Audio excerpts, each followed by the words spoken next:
আসসালামু আলাইকুম, স্বাগত জানাচ্ছি আরটিভির সন্ধ্যার সংবাদে। আপনাদের সঙ্গে আছে আমি সৈয়দা সাদিয়া বেনাজির এবং আমি নুসরাত সুজানা। নির্বাচন নিয়ে ষড়যন্ত্র হলে দাঁত ভাঙা জবাব দেওয়ার হুঁশিয়ারি দিলেন বিএনপি চেয়ারম্যান তারেক রহমান। উত্তরাঞ্চলের ঠাকুরগাঁও, নীলফামারী ও দিনাজপুরে নির্বাচনী জনসভায় তিনি বলেন, জনগণের শক্তিতে পুনর্গঠন হবে দেশ। তারেক রহমান আরও বলেন, এক দল আরেক দলের বিপক্ষে বললে দেশের মানুষের কোনো লাভ নেই। জনগণ জানতে চায় রাজনৈতিক দল দেশের জন্য কি করতে চায়। ক্ষমতায় গেলে ধর্মের ভিত্তিতে নয়, মেধার ভিত্তিতে যোগ্যতা যাচাই করা হবে বলেও জানান তিনি। মেহেদী হাসান সুজনের ক্যামেরায় রুদ্র রফিকের রিপোর্ট। প্রায় 2 যুগ পর উত্তরের জনপদ ঠাকুরগাঁওয়ে বিএনপি চেয়ারম্যান তারেক রহমান। জেলা স্কুল বড় মাঠে তাই নেতাকর্মীদের বাঁধ ভাঙা উচ্ছ্বাস। দুপুর 12টার কিছু আগে সমাবেশ মঞ্চে ওঠেন তারেক রহমান। হাত নাড়িয়ে টাঙ্গন নদী তীরবর্তী জনপদকে শুভেচ্ছা জানান। নেতাকর্মীদের গগন বিদারী স্লোগানে মুখর হয়ে ওঠে পুরো শহর। সমাবেশের শুরুতে শুভেচ্ছা বক্তব্যে বিএনপি মহাসচিব মির্জা ফখরুল ইসলাম আলমগীর তারেক রহমানের হাতকে শক্তিশালী করতে 12 তারিখ ধানের শীষে ভোট দেওয়ার আহ্বান জানান। আজকে আপনারা জানেন যে ধানের শীষের কোনো বিকল্প নাই। বক্তব্যের শুরুতে ঠাকুরগাঁওবাসীর প্রতি কৃতজ্ঞতা জানান তারেক রহমান।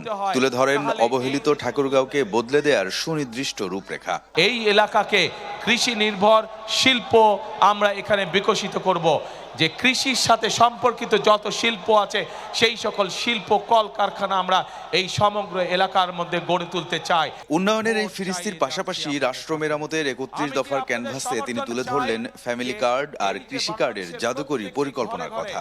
গৃহিণী যারা আছেন, যারা ঘরের কর্ত্রী, তাদের কাছে আমরা ফ্যামিলি কার্ড পৌঁছে দিতে চাই, প্রত্যেকটি ঘরে প্রত্যেকটি নারীর কাছে। একই সাথে আমরা কৃষক ভাইদের জন্য কৃষি কার্ড নামে একটি কার্ড সকলের কাছে পৌঁছে দিয়ে দিতে চাই। তারেক রহমান বলেন, দেশের মানুষকে সঙ্গে নিয়ে দেশ পুনর্গঠন করতে চায় বিএনপি। আমরা দেশকে সামনের দিকে এগিয়ে নিতে চাই, জনগণকে সাথে নিয়ে, দেশের মানুষকে সাথে নিয়ে আমরা এখন দেশকে পুনর্গঠন করতে চাই। ফের উত্তরবঙ্গে বইল তারেক হাওয়া। ঠাকুরগাঁও জেলা স্কুল মাঠে লাখো জনতার এই সমাবেশে এই অবহেলিত জনপদের ভাগ্যের উন্নয়নে নানা প্রতিশ্রুতি দিলেন বিএনপি প্রধান। নেতাকর্মীরা বলছেন, আগামী 12ই ফেব্রুয়ারি ভোটের দিন ব্যালট বিপ্লবের মধ্য দিয়ে তারেক রহমানের এই স্বপ্নের সারথি হবেন তারা। বিশ্বের বুকে মাথা উঁচু করে দাঁড়াবে বাংলাদেশ। পরে নীলফামারী হাই স্কুল মাঠে নির্বাচনী জনসভায় যোগ দেন বিএনপি প্রধান। বলেন, একটি গোষ্ঠী নির্বাচন নিয়ে মানুষকে ভয় দেখাচ্ছে। একটি দলকে আমরা খেয়াল করছি, আমাদের সমাজের বিভিন্ন মানুষকে গিয়ে তারা ভয় দেখাচ্ছে। আজকে আমি দ্ব্যর্থহীন কণ্ঠে পরিষ্কার ভাবে বলে দিতে চাই, বাংলাদেশের কোন ভোটারকে যারা ভয় দেখাবে, যারা তাদেরকে বিভ্রান্ত করার চেষ্টা করবে, ইনশাআল্লাহ কারো সাথে যদি অন্যায় হয়ে থাকে আমরা সেই ব্যবস্থা গ্রহণ করব, অন্যায়কারীর বিরুদ্ধে আইনগত ব্যবস্থা গ্রহণ করব। শেষে দিনাজপুরের বিরামপুর সরকারি কলেজ মাঠে জনসভায় যোগ দিয়ে তারেক রহমান বলেন, দেশের উন্নয়নে ধানের শীষের বিকল্প নেই। আজকে আমাদের এই জনসভার শপথ হোক দেশ গঠনের শপথ, রাষ্ট্র পুনর্নির্মাণের শপথ, রাষ্ট্র পুনর্গঠনের শপথ। রুদ্র রফিক, আরটিভি, দিনাজপুর। নির্বাচনে জয়ী হলে বিরোধী দলের সঙ্গে ঐক্য সরকার গঠন করবে না বিএনপি। শুক্রবার ব্রিটিশ বার্তা সংস্থা রয়টার্সকে দেয়া এক সাক্ষাৎকারে এই কথা জানিয়েছেন দলটির চেয়ারম্যান তারেক রহমান।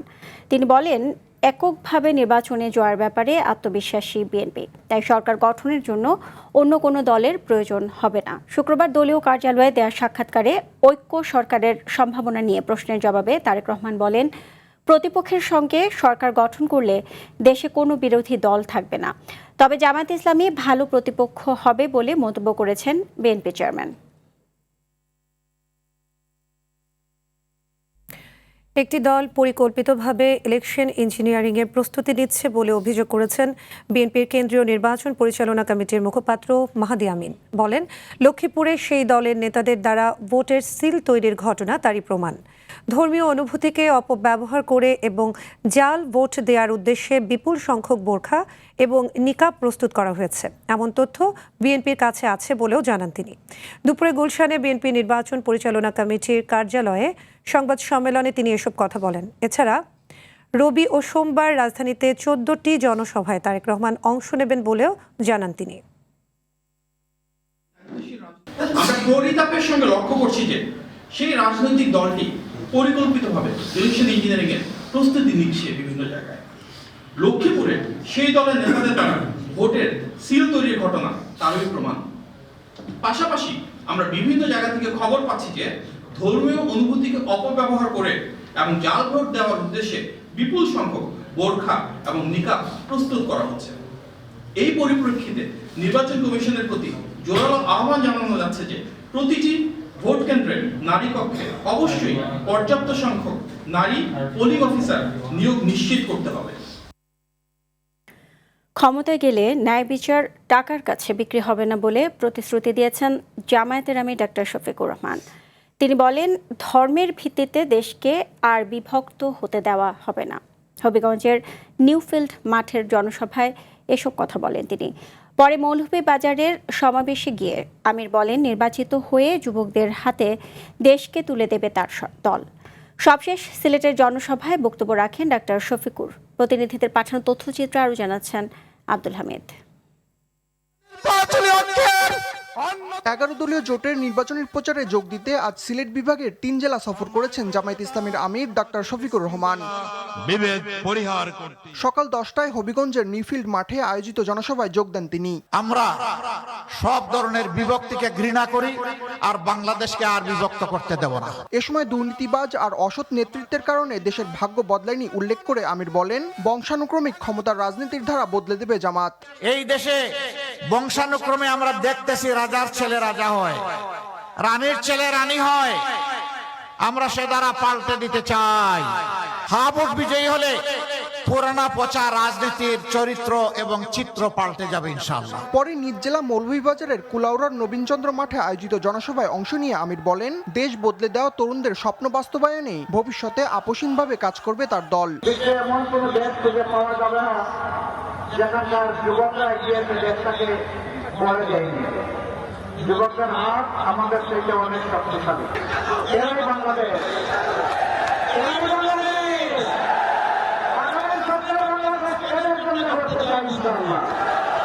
পরে সিলেটের ঐতিহাসিক আলিয়া মাদ্রাসা মাঠের জনসভায় যোগ দেন ডাক্তার শফিকুর। সেখানে তিনি বলেন, 54 বছরে যারাই ক্ষমতায় গেছে তারাই অর্থ লোপাট করেছে। ক্ষমতায় গেলে তাদের বিরুদ্ধে আইনগত ব্যবস্থা নেবে জামাত। আব্দুল হামিদ, RTV। শেষ সময়ে জমে উঠেছে নির্বাচনের প্রচার। তারেক রহমানের পক্ষে প্রচার চালিয়েছে তার স্ত্রী ও সন্তান। লেভেল প্লেইং ফিল্ড ঠিক না থাকার অভিযোগ করেছেন 11 দলীয় জোট প্রার্থী ও এনসিপির আহ্বায়ক নাহিদ ইসলাম। সব আসনে ভোটার টানতে বিভিন্ন প্রতিশ্রুতি দিচ্ছেন প্রার্থীরা। সাকিবুর রহমানের রিপোর্টে দেখুন বিস্তারিত। বিএনপি চেয়ারম্যান তারেক রহমানের পক্ষে ভোট চাইতে মাঠে নেমেছেন তার স্ত্রী ডাক্তার জুবাইদা রহমান। মেয়ে জাইমা রহমানও বাবার জন্য ভোট চেয়েছেন ভোটারদের কাছে। সঙ্গীত শিল্পী বেবি নাজনীন গুলশানের নির্বাচনী অফিস থেকে তারেক রহমানের পক্ষে ভোট চান। উত্তরে বিএনপি সমর্থিত প্রার্থীরা ভোট চেয়ে সবাইকে সতর্ক থাকার আহ্বান জানান। আমি জামাতের প্রার্থীর কাছে আহ্বান করব যে আপনি কিছু লোকজনকে নিয়ে এসছেন বহিরাগত, তাদেরকে নির্বাচনের আচরণবিধি অনুযায়ী তাদেরকে দিয়ে আপনি কাজ করাতে পারেন না। জনতার কাছে ছুটে যাচ্ছি আমরা তাদের যেই প্রয়োজনে। উল্টো দিকে আমাদের প্রতিপক্ষরা শুধু মিথ্যার ফুলঝুরি ছড়াচ্ছেন। ঢাকা দক্ষিণেও সকাল থেকে ভোট প্রার্থনায় নামে বিএনপি মনোনীত প্রার্থীরা। প্রতিপক্ষরা নির্বাচন নিয়ে মিথ্যাচার করছে বলে অভিযোগ তাদের। এলাকার মানুষ তার পাশে দাঁড়াচ্ছে না, বিভিন্ন বিতর্ক সৃষ্টি করার উনি চেষ্টা করছে। আমার জায়গা থেকে আমি যেটা বলতে চাই, আমরা চাই যে এলাকার মানুষের ইচ্ছার প্রতিফলন ঘটুক। জামায়াত আওয়ামী লীগ তারা শুনছি যে তারা ষড়যন্ত্র করছে, তারা যে কোনো সময় নির্বাচন বানচাল করার জন্য যে কোনো সিনক্রিয়েট করতে পারে। 11 দলীয় জোট প্রার্থীরা বলছেন, কেউ কেন্দ্র দখলের চেষ্টা করলে সবাই ভোট কেন্দ্র দখল, জাল ভোট, প্রতিবন্ধকতা সৃষ্টি করা, ব্যালট ছিনতাই, এরকমের কোনো কিছু আমাদের কাছে আসছে যে আবার ওই রকমের কিছু হতে পারে। এরকমের কিছু করার সুযোগ বাংলাদেশে আর কেউ পাবে না। নিজ এলাকায় প্রচার করেন 11 দলীয় জোট প্রার্থী ও এনসিপির আহ্বায়ক নাহিদ ইসলাম। নির্বাচনের এখনো সুষ্ঠু পরিবেশ নেই বলে অভিযোগ করেন তিনি। আমাদের তো ব্যানার ফেস্টুন এগুলো, আপনি দেখবেন এই জায়গায় কোনো ব্যানার নাই। ব্যানার লাগানো হয়েছে, সকালবেলা নামিয়ে ফেলা হচ্ছে। বিভিন্ন জায়গায় আমাদের কর্মীদেরকে হেনস্থা করা হচ্ছে, ভয় দেখানো হচ্ছে। এগুলো আছে, এগুলোর মধ্যে দিয়ে ইলেকশন করা লাগতেছে। ইলেকশন কমিশন তো কোনো ব্যবস্থা নিচ্ছে না। তবে ভোটাররা যোগ্য প্রার্থীকে জয়ী করতে চান এবারের ভোটে। সাকিবুর রহমান, RTV, ঢাকা। অন্তর্বর্তী সরকার অর্থনৈতিক সংস্কারকে মূল এজেন্ডা হিসেবে না নেয় পাচারকৃত অর্থ এখনও দেশে ফিরিয়ে আনতে পারেনি। নির্বাচনী এলাকায় সবুজ ও টেকসই অর্থনীতির চালচিত্র ও প্রত্যাশা নিয়ে আয়োজিত অনুষ্ঠানে সিপিডির গবেষক খন্দকার গোলাম মোয়াজ্জেম এবার মূলত দ্বিদলীয় নির্বাচন হতে যাচ্ছে বলে মন্তব্য করেন। প্রার্থীদেরকে অর্থনৈতিক, সামাজিক এবং পরিবেশের বিষয়টি মাথায় রাখার তাগিদ দেন তিনি।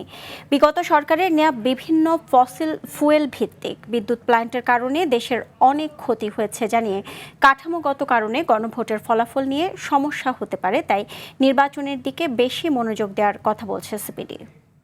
জাতীয় পর্যায়ে আমরা যে ম্যানিফেস্টোগুলো দেখলাম, এর সবচেয়ে বড় দুর্বলতা হলো এর ফাইন্যান্সিং কাঠামো নেই। একটা বড় অংশের ভোটার এবার আসলে তাদের ভোট দেবার ক্ষেত্রে তাদের যে প্রার্থী চয়েস করার সুযোগ, সেটা কিছুটা হলেও তারা ক্ষুণ্ণ হবে সেই জায়গাটিতে। তো সেটা আমাদের কাছে মনে হয় যে ইনক্লুসিভ ভোটিং এর যে জায়গা বলে থাকি ভোটারদের জায়গা থেকে, সেটা কিছুটা হলেও সেটা পূর্ণ হচ্ছে না। আবারও পুরনো আওয়ামী কায়দায় পুলিশকে ব্যবহার করার চেষ্টা হচ্ছে বলে মন্তব্য করেছেন জাতীয় নাগরিক পার্টির দক্ষিণাঞ্চলের মুখ্য সংগঠক হাসনাত আব্দুল্লাহ। শনিবার বেলা 12টায় যশোর শহরের ভৈরব চত্বরে অনুষ্ঠিত 11 দলীয় ঐক্য জোটে নির্বাচনী পথসভায় অংশ নিয়ে কথা বলেন তিনি। একটি পক্ষ বাংলাদেশের মানুষের প্রয়োজন, চাহিদা ও আকাঙ্ক্ষাকে ধারণ করে না বলেও মন্তব্য করেন তিনি।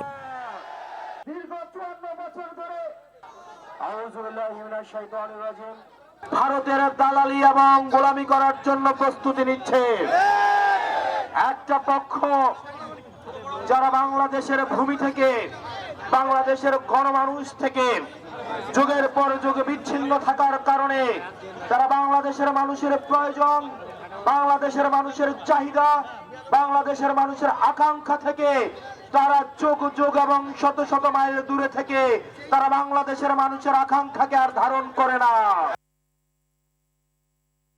এবার অন্য প্রসঙ্গ। নিউমরিং কন্টেইনার টার্মিনালে ডিপি ওয়ার্ল্ডকে লিজ না দেওয়ার সরকারি ঘোষণা সহ 4 দাবিতে বন্দর রক্ষা সংগ্রাম পরিষদ আগামীকাল সকাল 8টা থেকে পুনরায় চট্টগ্রাম বন্দরে অনির্দিষ্টকালের ধর্মঘট আহ্বান করেছে।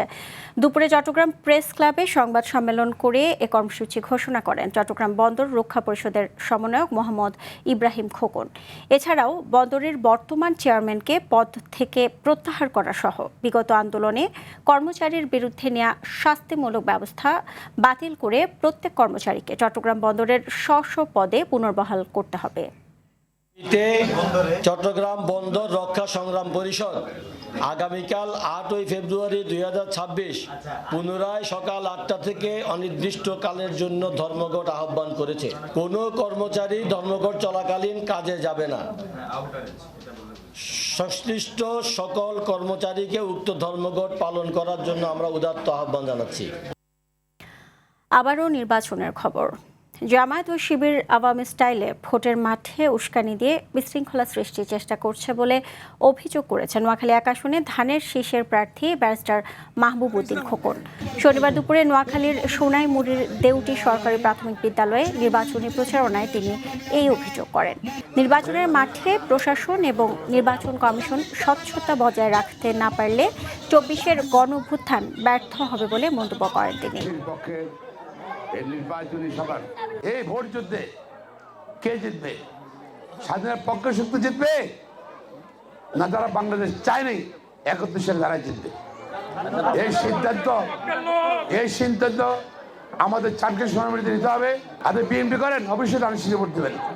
আপনি আওয়ামী লীগ করেন, যদি স্বাধীনের বিশ্বাস করেন, স্বাধীনের সপক্ষে শক্তি হন, আমরা আপনার ভোটে চাই।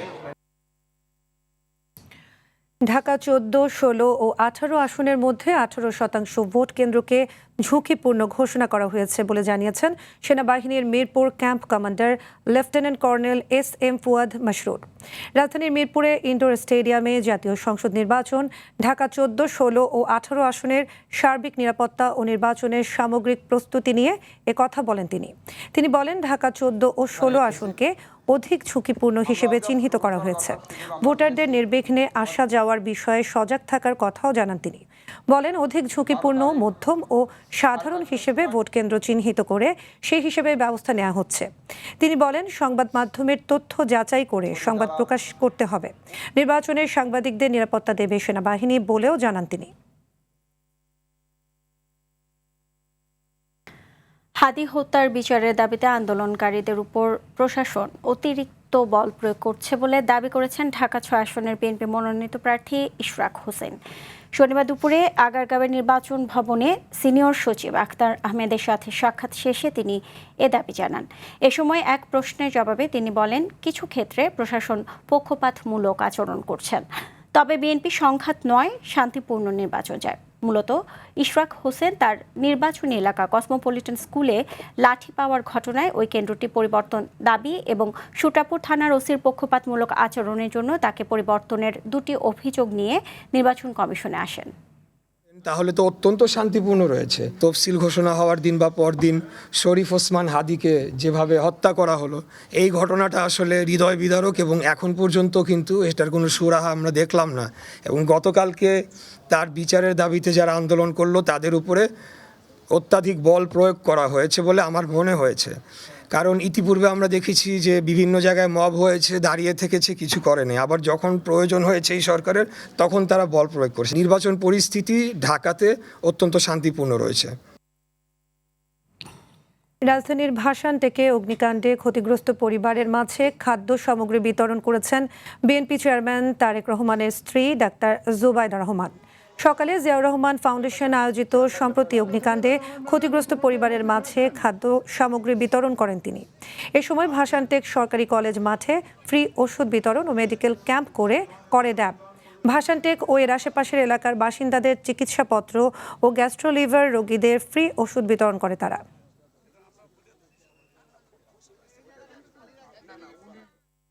মুন্সিগঞ্জ সদরের মোল্লাকান্দিতে নির্বাচনী প্রচারণায় গুলি ও ককটেল নিক্ষেপের অভিযোগ উঠেছে। এতে 2 জন গুলিবিদ্ধ সহ কয়েকজন আহত হয়েছেন। সকাল 11টার দিকে মোল্লাকান্দির মুন্সিকান্দি এলাকায় এ ঘটনা ঘটে। গুলিবিদ্ধ নজরুল সরকার ও রিজন সরকারকে উন্নত চিকিৎসার জন্য ঢাকা মেডিকেল কলেজ হাসপাতালে পাঠানো হয়েছে। প্রত্যক্ষদর্শীরা জানান, সকালে 2 প্রার্থীর সমর্থকরা একই এলাকায় নির্বাচনী প্রচারণায় অংশ নিলে উত্তেজনা ছড়িয়ে পড়ে। পরে তারা সংঘর্ষে জড়িয়ে পড়লে ককটেল নিক্ষেপ ও অস্ত্র প্রদর্শনের এই ঘটনা ঘটে। এদিকে মেহেরপুরের গাংনীতে বিএনপির একটি অস্থায়ী নির্বাচনী কার্যালয়ের পাশ থেকে 2টি বোমা সদৃশ বস্তু উদ্ধার করেছে পুলিশ। মিয়ানমার সীমান্ত থেকে ছোড়া গুলিতে গুরুতর আহত টেকনাফের শিশু হুজাইফা আফনান চিকিৎসাধীন অবস্থায় মারা গেছে। দীর্ঘ 27 দিন মৃত্যুর সঙ্গে পাঞ্জা লড়ে মৃত্যুর কাছে হার মানল শিশুটি।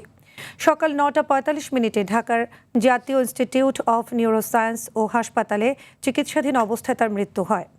গত 11 জানুয়ারি সকালে টেকনাফের হুয়াইংক্যাংয়ের তেচ্ছি ব্রিজ এলাকায় মিয়ানমারের ওপার থেকে আসা গুলিতে গুরুতর আহত হয় স্থানীয় জসিমউদ্দিনের মেয়ে হুজাইফা আফনান। 2 দিন পর 13 জানুয়ারি বিকেলে মাথায় গুলিবিদ্ধ শিশুটিকে অপসারণ করা সম্ভব না হওয়ায় উন্নত চিকিৎসার জন্য হুজাইফাকে ঢাকা স্থানান্তর করা হয়।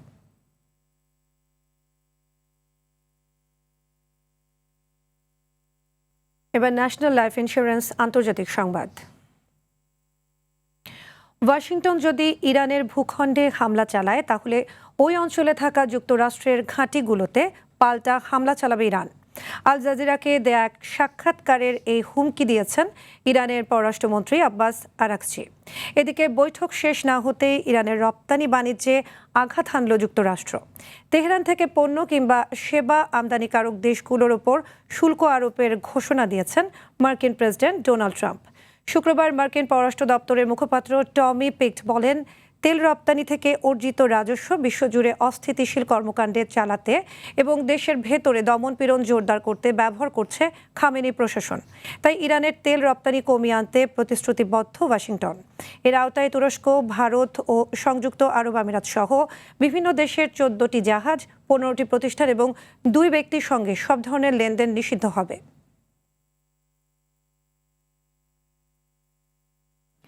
মালয়েশিয়ায় ক্রেনের নিচে চাপা পড়ে এক বাংলাদেশি শ্রমিকের মৃত্যু হয়েছে। তিনি নিজেই ক্রেনটির চালক ছিলেন।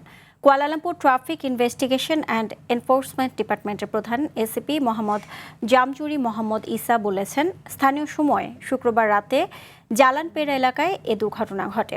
ক্রেন চালক সেখানে রাস্তার পাশে একটি বিলবোর্ডের কাজ করছিলেন। প্রাথমিক তদন্তে জানা গেছে, রিমোট কন্ট্রোল চালিত ক্রেনটি ফুটপাতে আটকে ভারসাম্য হারিয়ে উল্টে যায়। সেটির নিচেই চাপা পড়েন বাংলাদেশি প্রবাসী শ্রমিক।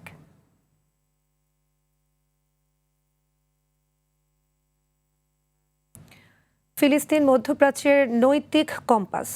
এটা শুধু একটি ভূখণ্ড ভূ রাজনৈতিক ইস্যু নয়, বরং ন্যায়ের পরীক্ষার অন্যতম মানদণ্ড হিসেবে বিবেচিত হওয়া উচিত। আল জাজিরা ফোরামে এ মন্তব্য করেছেন ইরানের পররাষ্ট্রমন্ত্রী আব্বাস আরাকচি। 7 থেকে 9 ফেব্রুয়ারি পর্যন্ত অনুষ্ঠিত এ ফোরামে মধ্যপ্রাচ্যের ভূ রাজনৈতিক পরিবর্তন, গাজায় ইসরায়েলের গণহত্যামূলক আগ্রাসনের প্রভাব এবং এর ফলে আঞ্চলিক শক্তির ভারসাম্য কিভাবে বদলে যাচ্ছে, এসব বিষয়ে আলোচনা হচ্ছে। ফোরামের উদ্বোধন করেন আল জাজিরা মিডিয়া নেটওয়ার্কের পরিচালনা পর্ষদের chairman Sheikh Hamad bin Al Thani. ফোরামে সিরিয়ার রাজনৈতিক প্রেক্ষাপটকেও গুরুত্ব দেওয়া হচ্ছে। আসাদ সরকারের পতনের পর দেশটির ভবিষ্যৎ, আঞ্চলিক ও আন্তর্জাতিক শক্তির ভূমিকা এবং মধ্যপ্রাচ্যের রাজনৈতিক মানচিত্রে এর প্রভাব বিশ্লেষণ করা হচ্ছে। পাকিস্তানের ইসলামাবাদে শিয়া সম্প্রদায়ের ইমামবাড়ায় ভয়াবহ বিস্ফোরণে 31 জন নিহত হয়েছে। এতে আহত হয়েছে আরও 169 জন। শুক্রবার জুমার নামাজ চলাকালে এই হামলা চালানো হয়। ঘটনাটিকে সন্ত্রাসী হামলা হিসেবে চিহ্নিত করেছে পাকিস্তান সরকার। এর জন্য বালুচ লিবারেশন আর্মিকে দায়ী করছে দেশটি। এদিকে হামলার ঘটনাকে কেন্দ্র করে করাচিতে বিক্ষোভ করেছে সেখানকার শিয়া মুসলিমরা। নিহতদের পরিবারের প্রতি শোক জানিয়েছে প্রতিবেশী তালেবান সরকারও। এছাড়া হামলার নিন্দা জানিয়ে গভীর শোক প্রকাশ করেছেন প্রেসিডেন্ট আসিফ আলী জারদারি ও প্রধানমন্ত্রী শেহবাজ শরীফ।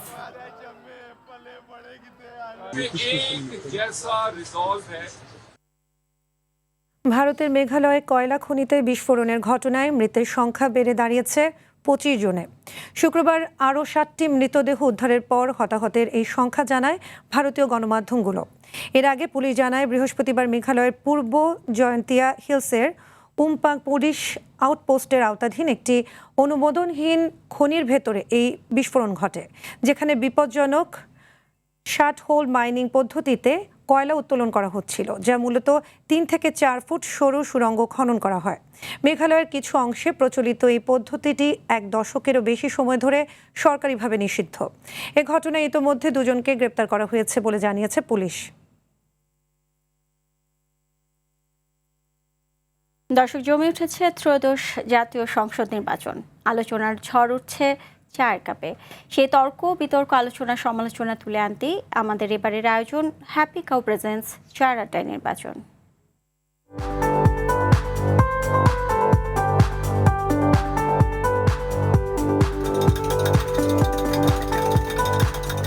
হ্যাপি কাউ চায়ের আড্ডায় নির্বাচন। এবারে পর্বে আমি মোহাম্মদ মোর্শেদ শাহরিয়ার আছি আপনাদের সাথে। ঘনিয়ে আসছে জাতীয় সংসদ নির্বাচন, সাথে জমে উঠেছে এর আলোচনা ও সমালোচনা।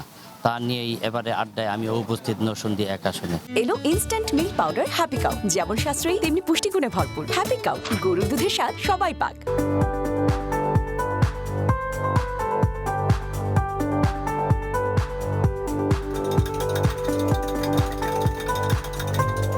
আমি যখন একজন প্রার্থীকে ভোট দিব, সেই ক্ষেত্রে আমি সর্বপ্রথমে দেখব তার ব্যক্তিগত ইমেজ, তার শিক্ষা। 12 ফেব্রুয়ারি নির্বাচনের বৈশিষ্ট্য হচ্ছে একজন ভোটার 2টা ভোট দেবে। জাতি চায় না যে সহিংসতা, জাতি চায় শান্তি শৃঙ্খলা। বিদেশি পর্যবেক্ষকরা সুষ্ঠু, অবাধ এবং নিরপেক্ষ নির্বাচন পর্যবেক্ষণ করার জন্য অনেকেই আগ্রহী বলে পত্রপত্রিকায় দেখেছি। আশা করি তাদের ভূমিকা অনেকটা থাকবে। বিনিয়োগ বান্ধব হতে হবে সরকার, আমাদের সরকার। আশা করছি সরকার ও নির্বাচন কমিশনের মতামতের প্রেক্ষিতে একটা সুষ্ঠু পরিবেশ থাকবে। মূলত সংস্কার হাতে নিয়ে এই সরকার ক্ষমতা আসছে, সংস্কারের কথা বলে, যার কারণে সরকার হাবুডের পক্ষে কথা বলছে। এখন পাবলিককে আর বোঝাতে হবে। কোনো আশঙ্কা মনে করছি না, শতভাগ সুষ্ঠু সুন্দর নির্বাচন হবে আশা করি। আমার দোকানে তো অনেক লোকই আসে, চা খাইতে আসে, আলোচনা তো অনেক আলোচনাই করে নির্বাচন নিয়ে, সব প্রার্থী নিয়েই তো কথাবার্তা বলে, কিন্তু কেউই সঠিক নির্বাচনটা কেউ বলে না যে ভোট দিতে পারবে কিনা, কে কেন্দ্রে যাইতে পারবে কিনা, এটা সঠিক কোনো সিদ্ধান্ত মানুষের মনে মনে হয় নাই। দর্শক, হ্যাপি কাউ চায়ের আড্ডায় নির্বাচন আজ এই পর্যন্তই। ভালো থাকুন, সুস্থ থাকুন, আর নির্বাচনী সকল বার্তা পেতে RTVর সাথেই থাকুন।